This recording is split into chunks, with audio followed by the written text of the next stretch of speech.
ఈరోజు తెలంగాణ రాష్ట్ర ప్రజల ఆలోచనలు ఆకాంక్షలను ప్రతిబింబిస్తూ రాష్ట్ర అభివృద్ధి పట్ల ఈ ప్రభుత్వానికి ఉన్న సంకల్పాన్ని గొప్ప విజన్ని ఆవిష్కరిస్తూ తెలంగాణ రాష్ట్ర గవర్నర్ గౌరవ శ్రీ శివప్రతాప్ శుక్లా గారు ఉభయ సభలను ఉద్దేశించి చేసిన ప్రసంగం చారిత్రాత్మకం.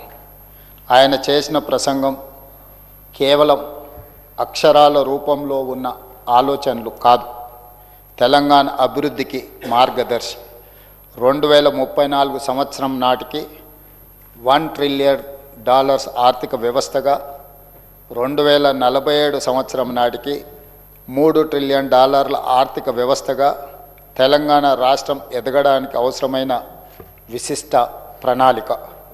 అటువంటి గొప్ప సంకల్పాన్ని పవిత్ర శాసనసభ వేదిక నుండి రాష్ట్ర ప్రజల ముందు ఉంచిన గవర్నర్ శ్రీ శుక్లా గారికి ఈ సందర్భంగా సభానాయకుడిగా ప్రత్యేక ధన్యవాదాలు తెలియజేస్తున్నాను. గౌరవనీయులైన గవర్నర్ గారి ప్రసంగం, ధన్యవాదాల తీర్మానానికి మా సభ్యులు బాలు నాయక్ గారు సభలో ప్రవేశపెట్టారు. సభ్యులు ఆది శ్రీనివాస్ గారు మద్దతు ఇచ్చారు. గవర్నర్ ప్రసంగానికి ధన్యవాదాలు తెలపడం ఆనవాయితీ. ప్రజాస్వామ్యంలో అది సభా సాంప్రదాయం. ప్రధాన ప్రతిపక్షం కూడా హుందాగా గవర్నర్ ప్రసంగానికి ధన్యవాదాలు తెలుపుతుందని ఆశించాం. తెలంగాణ రాష్ట్ర అభివృద్ధి సంక్షేమంలో కలిసి వస్తుందని ఆశపడ్డాం.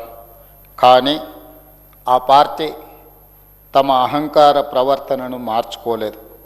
ధన్యవాదాలు తెలపాల్సిన చోట కూడా ప్రధాన ప్రతిపక్ష నేతలు ఆరోపణలు ప్రత్యారోపణలతో సభను తప్పుదోవ పట్టించారు. 4 కోట్ల తెలంగాణ ప్రజలకు ఈ అంశం తీవ్ర నిరాశకు గురి చేసింది.